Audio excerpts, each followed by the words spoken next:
اعوذ باللہ من الشیطان اللعین الرجیم بسم اللہ الرحمن الرحیم الحمد للہ رب العالمین الصلاۃ والسلام علی سیدنا و نبینا و طبیب نفوسنا ابی القاسم محمد وعلی آلہ الطیبین الطاہرین المعصومین الذین اذھب اللہ عنہم الرجس وطہرہم تطہیرا واللعن الدائم على أعدائهم أجمعين أما بعد فأعوذ بالله من الشيطان الرجيم بسم الله الرحمن الرحيم ما كان الله ليذر المؤمنين على ما أنتم عليه حتى يميز الخبيث من الطيب وما كان الله ليطلعكم على الغيب ولكن الله يجتبي من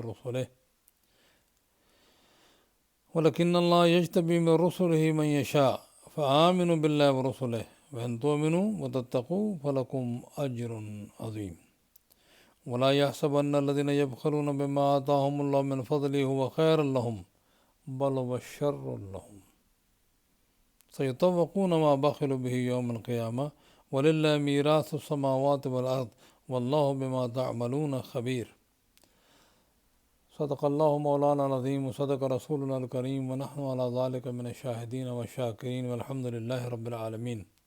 معزز و محترم سامعین، آپ کی خدمت میں سلام۔ اور یہ آنے والی جو شب ہے 23 ماہ مبارک، 23 ماہ مبارک، اللہ آپ کو مبارک کرے۔ قرآن کا نزول بہت بڑی نعمت خداوند متعال نے عطا فرمائی۔ حضور کو آخری پیغمبر بنا کر بھیجا، پھر ان کو یہ بڑی عظیم کتاب یعنی قرآن عظیم عطا فرمایا۔ اللہ سبحانہ وتعالیٰ آپ کو ہمیں سب کو جو ہے یہ نعمت عظمیٰ مبارک فرمائے۔ اور آج رات جو بھی عبادات علماء کے رہنمائی میں آپ کریں، اس میں اللہ کا شکر ادا کریں کہ خدا نے آپ کو قرآن اور قرآن کے ساتھ محمد و آل محمد علیہ السلام کے ماننے والوں میں سے اور ان کے احکامات پہ چلنے والوں میں سے بنایا ہے۔ واقعی بہت بڑی نعمت ہے اللہ کی۔ بلکہ اگر امام زین العابدین علیہ السلام کے الفاظ میں جو سیف السجادیہ میں دعا میں ارشاد فرمایا اور عرض کر رہے ہیں، بار الہ اگر تو نے خلق فرمایا اور ہم یہ تیری دنیا کی نعمتیں جو ہیں وہ استعمال کرتے رہتے،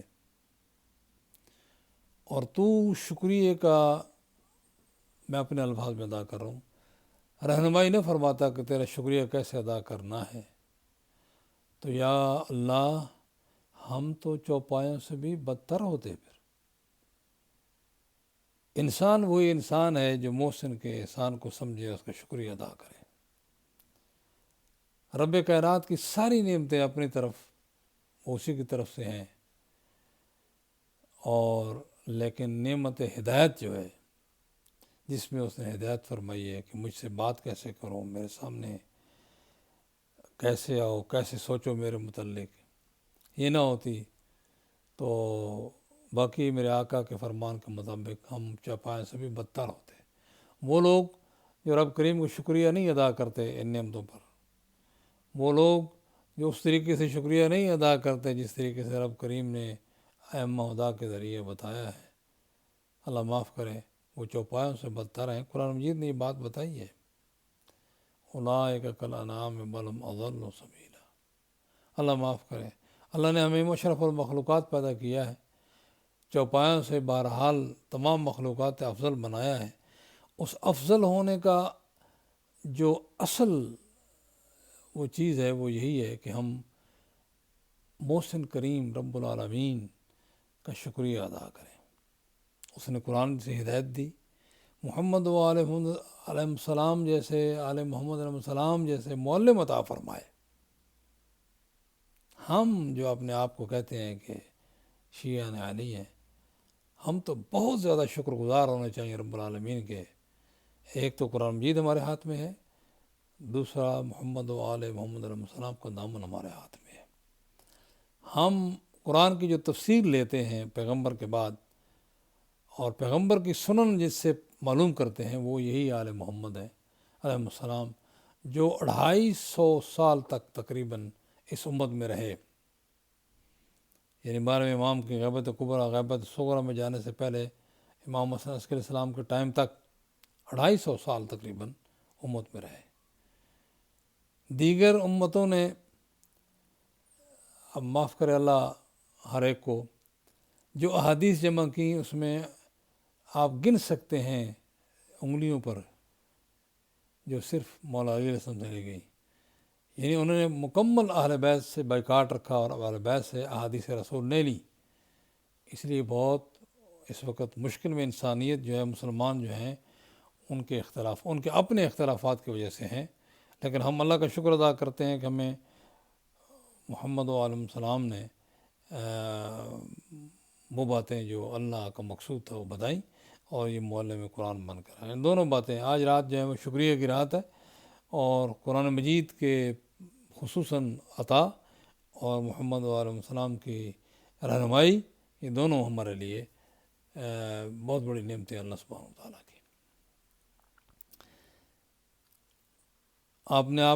اپنے ایک دوسرے کو بھی دعاؤں میں یاد رکھیے، اور ہم ناچیزوں کو بھی اپنی دعاؤں میں یاد رکھیے۔ خدا ہمیں راہ راست پر رکھے آخری لمحات تک۔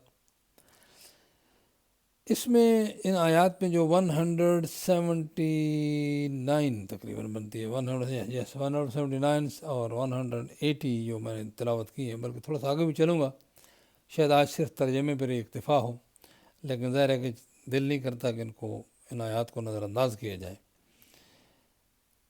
اللہ سبحانہ و تعالیٰ کا ایک قانون ہے کہ وہ ایسے نہیں ہے کہ بس نعرے لگانے والے جو ہیں وہ ان کو خالی اللہ اکبر اللہ اکبر نہیں، بلکہ جو مومن اور غیر مومن، ان میں سے جو صحیح مومن ہیں اور جو ایسے ہیں، جب تک ان کی علیحدہ نہ کر لے بات نہیں بنے گی۔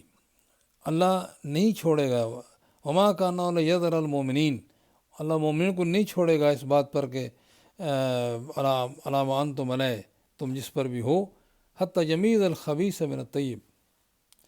چونکہ ایسے نعرے لگانے والے تو بہت اکٹھے ہو جاتے ہیں، لیکن اصل میں جو صحیح سوچ کے ساتھ رکوع اور سجدے کرتے ہیں اور وہ اطاعت کرتے ہیں، ہمیشہ اس سوچ کو آگے رکھتے ہیں جو قرآن نے اور اہل بیت نے بتائی ہے۔ تو یہ امتحان، یہ ٹیسٹ ہر جگہ ہونا ہے، بلکہ سورہ عنکبوت کی پہلی آیت میں ہے، بسم اللہ الرحمن الرحیم، الف لام میم، احسب الناس ان یترکوا ان یقولوا آمنا وهم لا یفتنون۔ کیا لوگ یہ سمجھتے ہیں کہ ان کو ایسے ہی چھوڑ دیا جائے گا، بس ان کا امتحان اور ٹیسٹ نہیں ہوگا؟ پھر واپس جاتے ہیں جنگ احد میں جو افتاد پڑی اور 70 کے قریب شہید مسلمانوں میں ہو گئے اور بہت سے زخمی ہو گئے، بہت مشکل پیش آ گئی، تھوڑے سے لوگ تو تھے۔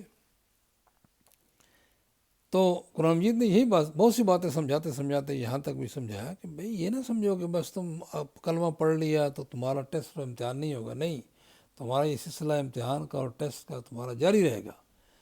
اس لیے کہ اس ٹیسٹ و امتحان میں یہ نہیں ہے کہ تمہیں ذلیل کرنا ہے، بلکہ تم کو بتانا ہے کہ تم کتنے پانی میں ہو تاکہ مزید کوشش کرو۔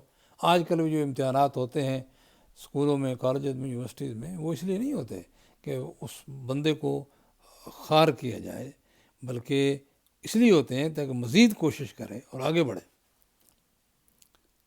اور اسی طرح جو ہے وہ آگے آیت بھی آیت کریمہ آنے والی ہے کہ جس میں آیت نمبر ہے 186 نمبر آیت ہے، اس میں یہی ہے، وَلَتُبْلَوُنَّ فِي أَمْوَالِكُمْ وَأَنفُسِكُمْ وَلَتُبْلَوُنَّ فِي أَمْوَالِكُمْ وَأَنفُسِكُمْ۔ تمہارا ضرور امتحان ہوگا، تمہارے مالوں میں، تمہارے اپنی جانوں میں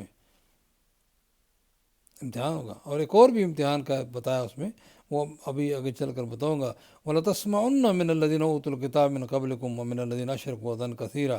تمہیں بہت سی باتیں اہل کتاب سے، جو تم سے پہلے جن کو اہل کتاب دی گئی تھی ان سے سنو گے، تمہیں اذیت ہوگی، اور مشرکوں سے بہت سی اذیتیں تمہیں ملے گی، لیکن تم نے قائم رہنا ہے۔ وَإِن تَصْبِرُوا وَتَتَّقُوا، اگر تم صبر کر لو گے اور تقوی الہی اور محبت الہی میں تم لگے رہو گے، فإن ذلک من عزم الامور، یہ بڑی بات ہے۔ تو یہ یہاں بھی یہی فرمایا کہ یہ ہر ایک کو آنا ہے۔ کوئی آدمی کہے کہ وہ اس زمانے میں تو امتحان ہوا، ہمارا نہیں، ہمارا بھی ہے۔ امتحان دو طریقے سے ہوتے ہیں، فرمایا مالوں میں بھی اور تمہارے نفوس میں بھی۔ اب اس کی تشریح میں بڑی لمبی بات ہو جائے گی۔ مالوں میں یہ ہوتا ہے کہ مال انسان کماتا ہے بڑی محنت کر کے، اس میں جو ہے وہ کبھی نقصان بھی ہو سکتا ہے، اور اسی طرح جو ہے وہ اس کو کہا جاتا ہے کہ خمس زکوٰۃ دو، کہتا ہے نہیں بڑی مشکل سے کمایا ہے، فیل ہو گیا، یہ آگے بات آنے والی ہے۔ اسی طرح جو ہے وہ نفوس میں کیا ہوتا ہے، اولاد ہے جی بڑے اچھے اسکول میں پڑھے جی، بڑے اچھی انگلش ہونی چاہیے جی، بہت اچھا جنٹل مین، جس کو آج کل جنٹل مین کہتے ہیں، حالانکہ جو جنٹل مین ہوتے ہیں یا نہیں ہوتے، یعنی وہ بڑا جناب بابو بن کے جو ہے وہ نہ لباس کی پرواہ نہ کسی، بس جی بڑا اس کو۔ لیکن امتحان یہ ہے کہ اولاد جو اللہ نے دی ہے، مخلوق اللہ کی ہے، تم امین ہو، تم ٹرسٹی ہو، کیا اس کے دل میں محبت خدا ڈالی ہے؟ کیا اس کو سمجھانے کی کوشش کی ہے کہ ساری نعمتیں خدا کی طرف سے آ رہی ہیں؟ اور پھر اگر اس میں کسی مثلا نقصان ہو جاتا ہے، کوئی فوت ہو جاتا ہے، تو پھر کیا کمپلین کرنی ہے؟ نہیں، بلکہ فیصلے خدا کے ہیں۔ آپ کا کام تھا کہ حد تک جو ہے وہ آپ اس کا خیال رکھیں، اور اس کے بعد جب خدا نے واپس لے لیا ارلی یا لیٹر، اس میں آپ لوگوں کو خدا کی شکایت نہیں بلکہ اس کو حمد اور شکر کرنا چاہیے، سرائے وضراء۔ اگلی آیت بھی فرما رہی ہے وَلَا يَحْسَبَنَّ الَّذِينَ يَبْخَلُونَ بِمَا آتَاهُمُ اللَّهُ مِنْ فَضْلِهِ، اللہ نے جو فضل عطا فرمایا ہے اس میں بخل کریں تو وہ یہ نہ سمجھیں کہ یہ ان کے لیے خیر ہے، وہ تو بہت برا ہے ان کے لیے۔ سَيُطَوَّقُونَ مَا بَخِلُوا بِهِ يَوْمَ الْقِيَامَةِ، وہ جو بخل کیا انہوں نے، نہ زکوٰۃ دی، نہ خمس دیا، نہ کسی غریب کا خیال رکھا۔ سب سے پہلے تو واجب ہے نا، زکوٰۃ و خمس ہے، پھر غریب کا خیال رکھنا ہے، ساتھ ساتھ ہی کسی کا خیال نہیں رکھا اور بخل کیا، جمع کرتا رہا۔ فرمایا ان کے لیے بڑا نقصان والی بات ہے۔ قیامت کا دن یہی امام فرماتے ہیں کہ یہی مال جو ہے اس کے گلے میں ڈال دیا جائے گا، اور اس وقت وہ کسی شکل میں ہوگا، خالی مال نہیں بلکہ وہ لوہے کی چیز کی بنے گی جو تپتا ہوا جہنم سے گلے میں ڈالا جائے گا۔ اللہ معاف کرے۔ پھر کیا ہوا، کیا فائدہ ہوا؟ جمع کرتے کرتے کرتے کرتے کرتے نہ خدا کے، اور خدا فرماتا ہے وَلِلَّهِ مِيرَاثُ السَّمَاوَاتِ وَالْأَرْضِ، اور چند دن کے لیے تمہیں یہ چیز ملی تھی، خواہ اس پہ جو ہے بخل کرنے لگے ہو۔ آخر جو کچھ تم نے اس دنیا میں اکٹھا کرنا ہے وہ تو چھوڑ کے جانا ہے۔ ہر چیز کا مالک اللہ ہے، کوئی دوسرا۔ ہاں خوش قسمت ہے وہ آدمی جو اس مال کے ذریعہ اپنی آخرت کما لیتا ہے۔ دنیا بھی، ہمیں یہ نہیں کہا گیا کہ دنیا میں تم لا تنسا نصیبک من الدنیا، اے پیغمبر دنیا میں تم اپنے حصے کو بھولو نہیں، لیکن یہ نہیں ہے کہ آخرت کو بھول جاؤ۔ خوش قسمت ہے وہ لوگ جو اس اللہ کے دیے ہوئے مال سے اپنی آخرت بنا کے چلے جاتے ہیں، اور اولاد بھی ایسی چھوڑ جاتے ہیں جس کو باقیات و صالحات کہا گیا ہے، مال بھی اور اولاد بھی، جو اس کے مرنے کے بعد اس کے لیے زندگی میں بھی دعائیں کرتی ہیں اور آخرت میں بھی دعائیں کرتی ہیں، رب ارحمہما کما ربیانی صغیرا۔ ایک اور چیز کا اشارہ ہے وَلَقَدْ سَمِعَ اللَّهُ قَوْلَ الَّذِينَ قَالُوا إِنَّ اللَّهَ فَقِيرٌ وَنَحْنُ أَغْنِيَاءُ سَنَكْتُبُ مَا قَالُوا وَقَتْلَهُمُ الْأَنْبِيَاءَ بِغَيْرِ حَقٍّ وَنَقُولُ ذُوقُوا عَذَابَ الْحَرِيقِ۔ اللہ نے ان کا قول سنا ہے کہ جنہوں نے کہا ہم جو ہیں اللہ فقیر ہے، ہم اغنیاء ہیں۔ ایک یہودیوں کے گروہ کی طرف رسول اللہ نے خط لکھا کہ نماز بھی پڑھو اور زکوٰۃ بھی دو، اور ساتھ ساتھ جو ہے وہ مال جو ہے خدا کو قرض دو۔ کہنے لگے ہاں ان کا خدا جو ہے فقیر ہے، مانگتا ہے، زکوٰۃ مانگتا ہے، اور ہم غنی ہیں۔ یعنی ہر بعض لوگوں کو جو ہے وہ عادت ہوتی ہے مذاق کرنی۔ خیر وہ انکار کر گیا بعد میں، خدا نے فرمایا ہم نے سن لی ہے تمہاری بات۔ یہ نہیں ہے کہ تمہاری بات جو، یعنی خداوند متعال کے سننے کا مطلب یہ نہیں ہے کہ اب ہم نے بات کی اور ابھی سنی اس نے، بلکہ اس وقت بھی وہ جانتا تھا کہ ہم یہ بات کریں گے جب ہم پیدا بھی نہیں ہوئے تھے. یہ بات ذہن میں رہے, بار بار ریپیٹ کر رہا ہوں میں. فرمایا میں نقول ذوقوا عذاب الحریق, ہم کہیں گے ان کو کہ اب یہ عذاب چکھو, یہ جلانے والا. ذالک بما قدمت ایدیکم وان اللہ لیس بظلام للعبید. اس وقت تو ایک یہودی کی بات ہو رہی ہے, آج بلکہ ایک مسلمان کی بات بھی ہے کہ اس کو روزانہ دعا کرتا, التماس سے دعا کرتا تھا رسول گرامی کے. سن فرما ٹھیک ہو, مصلی بچھاتا, یہ کرتا وہ کرتا, پہلے پہنچا ہوا تھا. جب اس نے بہت کہا تو پیغمبر دعا کی, اس نے بھیڑیں لے لیں, بھیڑیں بہت زیادہ ہو گئیں. پھر ایسا ایسا جو ہے وہ نماز میں آتا, لیٹ آتا, آخری رکوع میں شامل ہوتا, اس طرح آخر وہ بھی چھوڑ دیا. پھر پیغمبر نے بندے بھیجے کہ تم ذرا زکوٰۃ دو یہ بھیڑوں بکریوں کے. کہنے کا اتنی مشکل سے کہ یہ انسان جو ہے وہ جب آخرت کی اور جنت کی سوچ چھوڑ دیتا ہے اور جہنم کے عذاب کو بھول جاتا ہے تو اس میں پھر یہ صفت پیدا ہو جاتی ہے کہ نہیں, خرچ ادھر نہیں کرنا ہے, یہ کرنا ہے, میرے بچے میرے بچیاں, میرے بیوی, اور اپنی ذات کے بارے میں سوچتا ہے, یہ گاڑی وہ گاڑی, اسی میں لگا رہتا ہے اور واجبات ادا نہیں کرتا.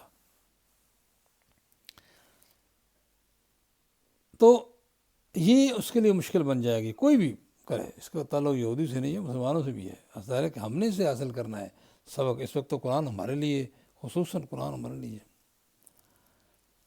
الذین قالوا ان اللہ عہد الینا ان لا نؤمن لرسول حتی یأتینا بقربان تاکل النار. کچھ لوگوں نے کہا جی اللہ نے ہم سے وعدہ لے لیا ہے. ایسے باتیں بناتے ہیں لوگ. آج بھی یہی صورتحال ہے. اپنی شریعت لوگ اس پہ زیادہ چلتے ہیں, جو اللہ اور رسول نے اس پہ نہیں. اپنی جو بناتے ہیں نا جو رسمیں, اس پہ بڑے پکے ہیں. کوئی کہے دے چھوڑ دو, لڑائی ہو جائے گی, قتل و غارت شروع ہو جائے گی اور فتوے شروع ہو جائیں گے. یہاں فرمایا کہ ان نے کہا جی ہم نے, اللہ نے ہمارے ساتھ ہم سے وعدہ لیا ہے ہم سے کہ ہم جو ہیں وہ رسول پر ایمان نہیں لیں جب تک کہ ایسی قربانی وہ کرے کہ جو آگ جسے آ کر کھا لے. جیسے حضرت آدم کے 2 بیٹوں کے درمیان تھی کہ آگ آتی تھی اور قربانی جو تھی وہ اس کو اچک لیتی تھی, جلا دیتی تھی, تو وہ قبول ہو گئی. اور اس کی وجہ سے قابیل نے پھر حسد کیا کہ حابیل کی جو ہے وہ قربانی قبول ہوگی اور بیچارے کو قتل کر دیا. قرآن نے فرمایا کہ تمہارے پاس رسول آئے, قل قد جاءکم رسل من قبلی بالبینات, دلیلیں لے کر آئے. عقل مندوں کے لیے دلیل ہی کافی ہے, نہ معجزے سننے کی دیکھنے کی ضرورت ہے. ایک دلیل, دماغ سوچتا ہو, صحیح سوچتا ہو تو صحیح فیصلے کر سکتا ہے. یہ معجزے وغیرہ بہت وہ ان کے لیے دکھائے جاتے ہیں جو بالکل ہی ڈل قسم کے لوگ ہوتے ہیں, ورنہ کوئی ضرورت نہیں ہے. جس کو دلیل سمجھ آ گئی ہے کہ ہاں یہ بات, تو بہرحال پھر بھی کوئی عیب نہیں اگر معجزہ دیکھ کر بھی انسان صحیح معنوں میں اپنے اصلاح کر لے عقیدے اور اعمال کی, تو کوئی مسئلہ نہیں. ان کے پاس آئے تھے, وَبِالَّذِي قُلْتُمْ فَلِمَ قَتَلْتُمُوهُمْ ان کنتم صادقین, پھر ان کو تم نے قتل کیوں کیا تھا؟ اب یہ بات ہو رہی ہے کن لوگوں سے؟ جو اس زمانے میں سامنے قرآن کے سامنے یہودی تھے. قتل کس نے کیا؟ بہت پہلے, صدیوں پہلے, یعنی خود حضور تشریف لائے عیسیٰ کے بعد 500 سال بعد آئے. اس وقت اور اس سے پہلے جو انبیاء تھے ان کو یہ قتل کرتے تھے. حضرت موسیٰ کے بعد مختلف بہانے بنا کر. یہاں بھی یہ کہتے تھے کہ حضرت نبی کو آنا تو چاہیے تھا, ہم انتظار میں ہیں, لیکن نبی کو حضرت اسحاق کی اولاد سے ہونا چاہیے تھا. یہ تو حضرت اسماعیل کی اولاد سے, یہ مکے سے آ گئے. تم نے قتل کیوں؟ لما قتلتموہم, حالانکہ انہوں نے کوئی قتل نہیں کیا تھا.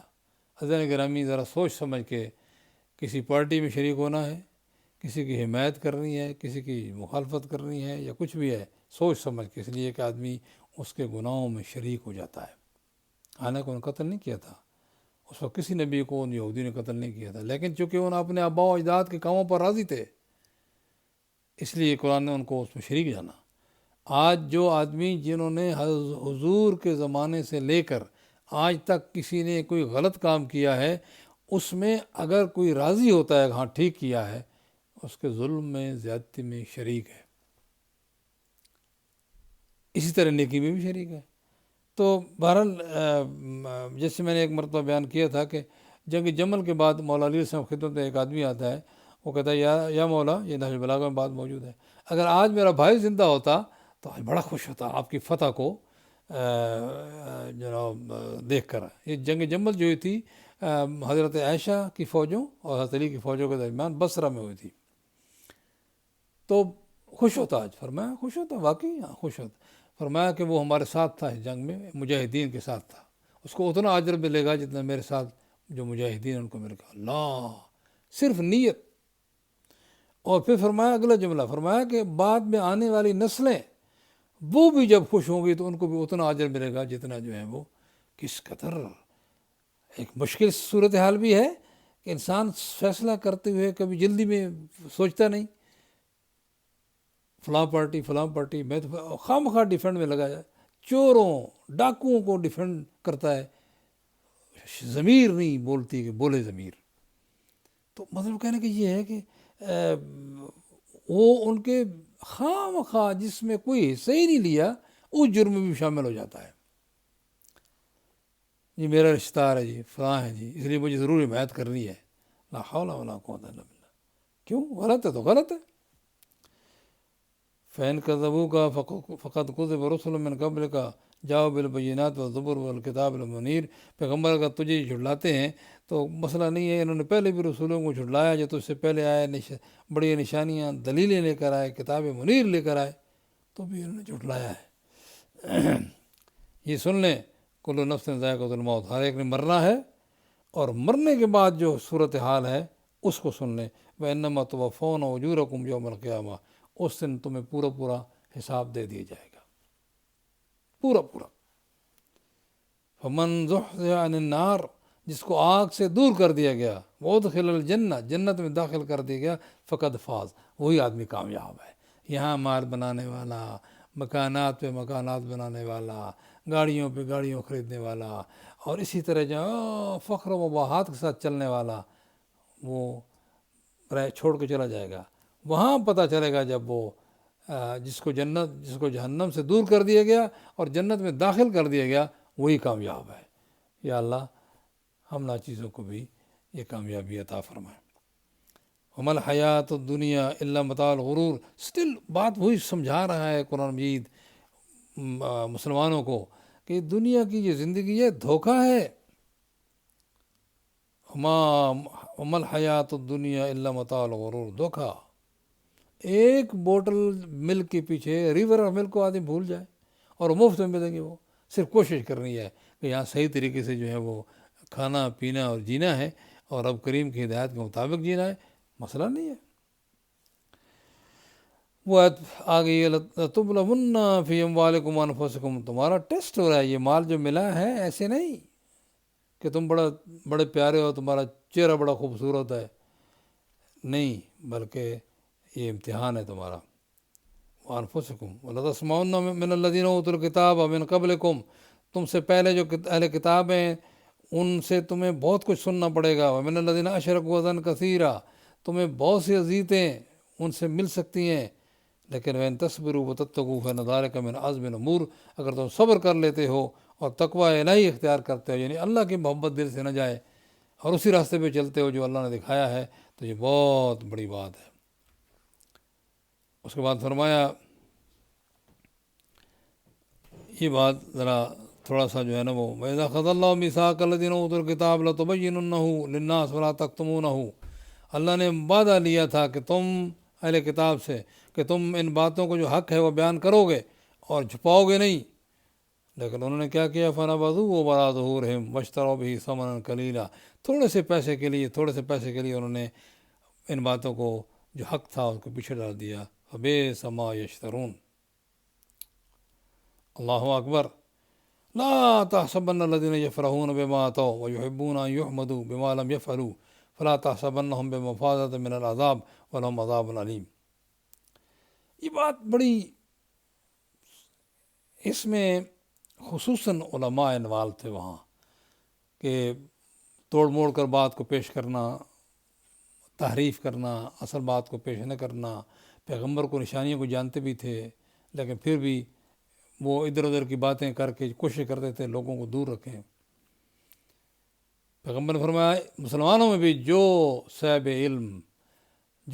علم علم کو پوشیدہ رکھے گا عوام سے، اس کے منہ میں لجام ڈالی جائے گی، جس کو لگام کہتے ہیں، آگ سے۔ استغفر اللہ۔ بڑی ذمہ داری ہے علماء کی، سوچ سمجھ کر ممبر پر جائیں، سوچ سمجھ کر بات کریں، کیونکہ ان کے ایک جملے سے لوگ گمراہ بھی ہو سکتے ہیں، ہدایت یافتہ بھی ہو سکتے ہیں۔ خواہ مخواہ واہ سننے کے لیے غلط باتیں کرنا کو تک نہیں بنتی، وہ بات کرو جو قرآن اور حدیث میں موجود ہے۔ اور امام علی فرماتے ہیں کوئی یہ نہ سمجھے کہ یہ علماء کے پبلک سے بھی یہ وعدہ لیا گیا ہے کہ علماء سے سیکھیں، لیکن پہلے علماء سے وعدہ لیا کہ وہ سکھائیں، پبلک سے وعدہ لیا کہ وہ سیکھیں۔ بہرحال فرمایا وَلِلَّهِ مُلْكُ السَّمَاوَاتِ وَالْأَرْضِ، زمین و آسمان کا مالک اللہ ہے، وَاللَّهُ عَلَىٰ كُلِّ شَيْءٍ قدیر، ہر چیز پر وہ قادر ہے۔ إِنَّ فِي خَلْقِ السَّمَاوَاتِ وَالْأَرْضِ وَاخْتِلَافِ اللَّيْلِ وَالنَّهَارِ لَآيَاتٍ لِأُولِي الْأَلْبَابِ، زمین و آسمان کی تخلیق میں، رات اور دن کے آنے جانے میں عقل مندوں کے لیے نشانیاں ہیں۔ اور وہ عقل مند کون؟ الذین یذکرون اللہ قیاما وقعودا وعلی جنوبہم ویتفکرون فی خلق السماوات والارض، وہ عقل مند وہ ہیں کہ جو اللہ کو یاد کرتے ہیں اٹھتے ہوئے، بیٹھتے ہوئے، پہلو بدلتے ہوئے، اور کہتے ہیں کہ زمین و آسمان میں غور و فکر کرتے ہیں۔ یعنی پھر فرماتے ربنا ما خلقت ھذا باطلا، اے بار الہ تو نے اس کو جو ہے وہ نہیں فضول پیدا نہیں کیا، سبحانک فقنا عذاب النار۔ عزیزان گرامی، اسی پہ گفتگو ختم ہو جائے گی۔ ہم اس لیے نہیں ہیں کہ بس صرف مسلمان ہو گئے کلمہ پڑھ لیا، ہمیں ہر صورت میں قرآن مجید صرف الفاظ میں نہیں بلکہ غور و فکر کرنا چاہیے۔ وَيَتَفَكَّرُونَ فِي خَلْقِ السَّمَاوَاتِ وَالْأَرْضِ، غور و فکر کرتے ہیں۔ ایک تو ظاہری آپ دیکھیں قرآن مجید انسان جو ہے وہ دیکھتا ہے، آسمانوں کو دیکھتا ہے، ستاروں کو دیکھتا ہے، یعنی سیزن کے بدلنے کو دیکھتا ہے، اس کو یونیورسٹی جانے کی ضرورت نہیں۔ لیکن یونیورسٹی میں جا کر جو آدمی ڈیپلی اسٹڈی کرتا ہے، اس کو تو بہت زیادہ خدا کے سامنے جھک جانا چاہیے۔ اب یہ سارے سائنسدان جو ان میں ایک جملہ مسنگ ہے، صرف ان کو اگر کوئی سمجھا دے کہ دیکھو یہ نظام خود بخود نہیں چل رہا بلکہ اس کا چلانے والا ہے، اگر وہ بات سمجھ آ جائے، یہ پکے مسلمان ہیں۔ لیکن مسلمان جو بس صرف ایسی سوچتے بھی نہیں، غور و فکر بھی نہیں کرتے۔ ایک جگہ ایک دفعہ بہرحال اس بات کو پھر یعنی اس پہ وہ غور و فکر کرتے ہیں اٹھتے ہوئے بیٹھتے ہوئے، اور پھر رب کریم کی وہ تعریف کرتے ہیں، ربنا ما خلقت ھذا باطلا۔ کون ہے؟ لوگ پرواہ نہیں کرتے، لوگوں کو ایک ہی دھن، ایک ہی فکر لگی ہے، پیسہ کماؤ، کھانے پینے اور پہننے کا سامان۔ رب کریم کے بارے میں بہت زیادہ سوچا، اٹھتے ہوئے بیٹھتے ہوئے، پہلو بدلتی ہوئے، خالی نماز نہیں، جو نماز پڑھتے ہیں خالی نماز نہیں، جو نہیں پڑھتے سبحان اللہ وہ تو جو بھی ہیں، لیکن جو پڑھتے ہیں خالی نماز نہیں بلکہ اللہ کی دین پر، اللہ کی جو انعامات ہیں اس پر غور و فکر کرتے ہیں، اور پھر سجدہ شکر ادا کرتے ہیں، اللہ کا شکریہ ادا کرتے ہیں، اللہ کا ذکر کرتے ہیں۔ ہر اللہ کے ذکر کے لیے نہ تمہیں وضو کی ضرورت ہے، نہ تمہیں قبلہ رخ ہونے کی ضرورت ہے، چلتے پھرتے اٹھتے بیٹھتے ذکر خدا کر سکتے ہو۔ سب سے زیادہ اللہ کا نام تمہارے زبان پہ آنا چاہیے۔ جناب ابو ذر کی تعریف کرتے ہوئے امام معصوم فرماتے ہیں کہ ابو ذر، ان کی جو سب سے بڑی صفت تھی وہ یہ نہیں کہ بہت نمازیں ہی پڑھتے تھے، بہت روزے رکھتے تھے، سب سے بڑی صفت یہ تھی کہ خدا کے معاملات میں، یعنی مخلوق خدا اللہ کے بارے میں بہت سوچا کرتے تھے۔ التدبر فی امر اللہ، اللہ کے معاملے میں غور و فکر کرتے تھے۔ یہ زمین و آسمان، یہ چاند تارے، یہ جو کچھ بھی خدا متعال نے بنایا ہے، یہ نظام چلایا ہے، کتنا خوبصورت اور پرفیکٹ نظام ہے، کتنا خوبصورت اور پرفیکٹ نظام ہے۔ خود انسانی جسم کو دیکھیں، انسان غور کرے، آج کل تو کوئی مسئلہ نہیں، ایک ڈی این اے سے لے کر یا ایک ایٹم سے لے کر پوری کائنات کے بارے میں سوچے تو ایک نظام میں جکڑی ہوئی ہے. یہ ایک نظام میں جکڑا ہونا اس بات کی دلیل ہے کہ اس کا بنانے والا ایک ہے، اس کا خلق کرنے والا ایک ہے، اس کا چلانے والا ایک ہے. اور ایک نظام میں جکڑا ہونا اس بات کی دلیل ہے کوئی اس پہ قدرت نہیں رکھتا کہ وہ اس میں تصرف کا حق رکھتا ہو کہ اس کو چلائے یا اس کو توڑ موڑ کرے. نہیں، اگر کوئی اور ہوتا تو وہ خود بتاتا کہ یہ میں نے بنایا ہے، یہ میں نے کیا ہے. قرآن مجید نے کئی جگہ چیلنج فرمایا، ارونی ماذا خلقوا، پیغمبر ان سے کہو، ان سے پوچھو کہ وہ جن کو شریک بناتے ہیں خدا کا، انہوں نے کیا خلق کیا ہے. خلق، رزق، موت صرف خدا کے ہاتھ میں ہے، کوئی کسی کو اس پر تصرف حاصل نہیں ہے. ہاں، انبیاء دعا کریں تو وہ دے دیتا ہے، اور ائمہ اگر دعا کریں تو وہ کر دیتا ہے. یہ اسی کی مہربانی ہے، ان پر بھی احسان ہے اس کا کہ وہ ان کی عزت اور رکھتا ہے. اللہ تعالیٰ آپ کو ہمیں اس بات کی توفیق عنایت فرمائے. یہ مہینہ جو ہے وہ غور و فکر کا مہینہ ہے. خدا ہمیں قرآن پر غور و فکر کی توفیق عنایت فرمائے. اللہ آپ کی مدد کرے گا، اللہ ہماری مدد فرمائے. اور اس بلا سے جو اس وقت سے مبتلا ہے دنیا، اللہ مومنین مومنات اور ان کے بچوں کو بچائے. اور خداوند متعال ہمیں آج کی رات خصوصی جو عنایات ہیں ہمارے اوپر فرمائے. ہم سب کو دعا میں یاد رکھیں، ہمیں بھی دعا میں یاد رکھیں. السلام علیکم ورحمۃ اللہ وبرکاتہ.